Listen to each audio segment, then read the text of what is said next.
Vous avez pas envie d'investir? Pas envie de perdre du temps? Vous partez vraiment de zéro? Et ben dans cette vidéo, je vous montre le système en 5 étapes pour pouvoir gagner de l'argent depuis chez soi sans dépenser 1 centime. Ok, ben là tu m'intéresses.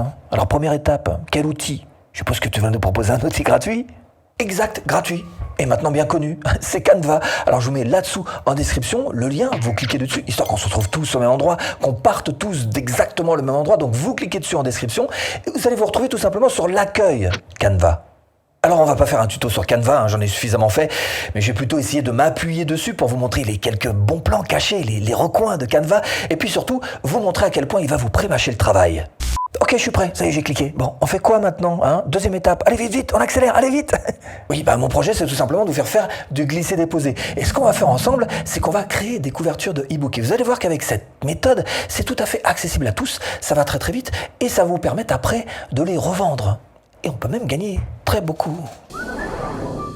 Donc première chose à faire quand on se lance sur un business quel qu'il soit, c'est d'abord essayer de se renseigner un tout petit peu sur la niche, sur la thématique que vous allez aborder. Par exemple, si quelqu'un vous joint et vous dit j'aimerais bien que vous me fassiez la couverture de mon e-book qui parle des potagers.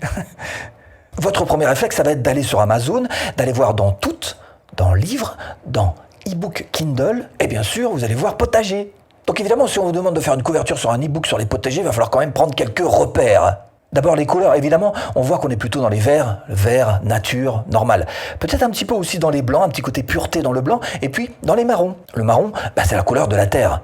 Vous notez, voilà, vous prenez des notes, quelles sont les couleurs qui sont utilisées, et personne n'est censé sur cette terre connaître toutes les couleurs de toutes les niches. Ensuite, les polices d'écriture utilisées. Voilà, là on voit par exemple qu'il n'y a pas de réelle tendance sur cette thématique en particulier. Il y a des polices très classiques, d'autres qui sont plutôt lourdes et impactantes, d'autres qui simulent par exemple une écriture à la main. Bref, on voit que là, pour notre couverture, on va bénéficier quand même d'une certaine liberté. Alors évidemment, c'est pas vous qui allez écrire le titre, on est d'accord, ça c'est le client qui vous l'aura déjà écrit. Vous êtes là juste pour mettre en forme les idées du client, donc faire une couverture quoi.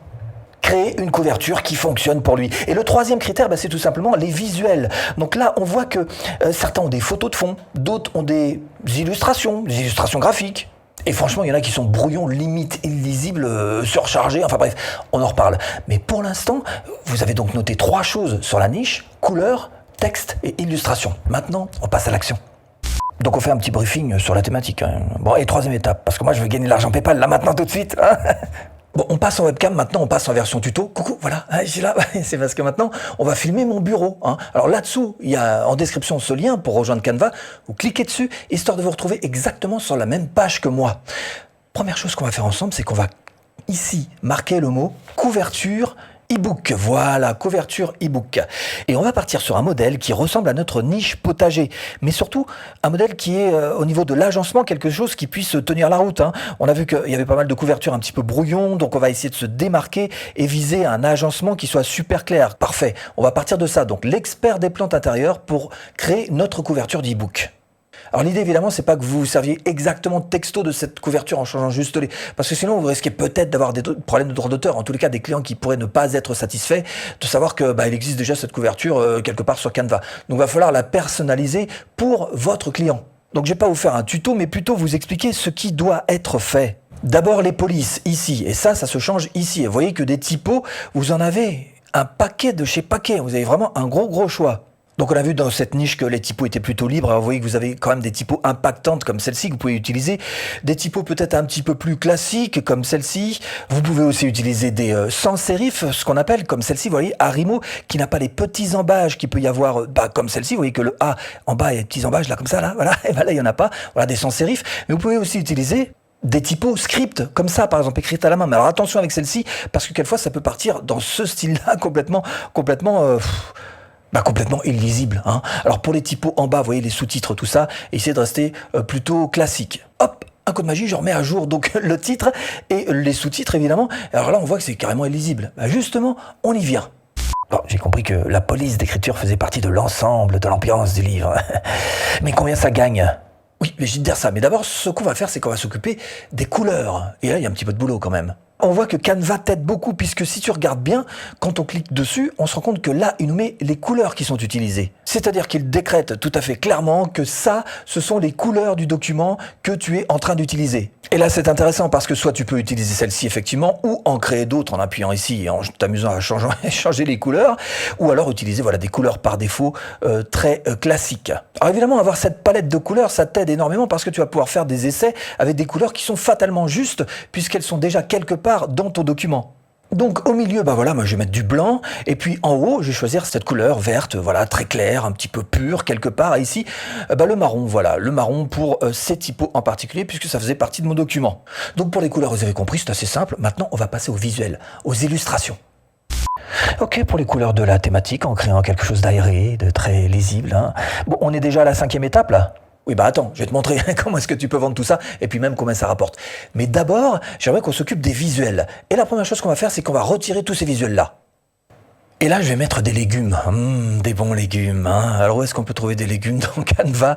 Eh bien, il suffit tout simplement d'aller dans Éléments, taper le mot ici, légumes. Trouvez-vous ici des légumes, un légume voilà, qui est déchire de chez Folie. Regardez-moi tous ces bons légumes. Alors certains sont payants, d'autres pas. Hein. Mais vous voyez qu'on peut agrémenter de tout un tas de symboles votre couverture et de manière très très simple. Mais bien sûr, ce que vous pouvez faire aussi, c'est utiliser des photos. Pour ça, il vous suffit juste de prendre une photo, voilà, de la jeter là au milieu. Alors vous voyez que c'est très très présent, mais du coup, vous pouvez jouer avec la transparence, voilà, pour le rendre un peu moins présent votre fond, même s'il est toujours là.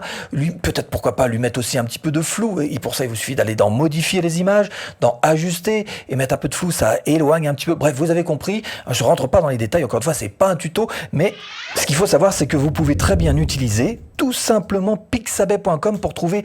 Là, il y a plein d'images gratuites, de fonds gratuits si vous voulez. Donc, je viens de taper légumes. Vous voyez qu'il y en a plein qui sont à télécharger. Il vous suffit juste de cliquer dessus. Vous allez voir ici que c'est libre pour usage commercial, pas d'attribution requise, et vous pouvez télécharger de très beaux plateaux de légumes qui, je suis sûr, satisferont votre client qui adore les potagers. Et c'est loin d'être terminé parce que, oui, dans quelques instants, je te dis combien ça gagne. Mais d'abord, il faut faire télécharger ici. Hein, voilà, c'est tout simple. Il suffit de choisir donc ce visuel, de le télécharger. Il va arriver sur votre bureau et voilà, vous en êtes propriétaire et vous avez créé une très belle couverture e-book.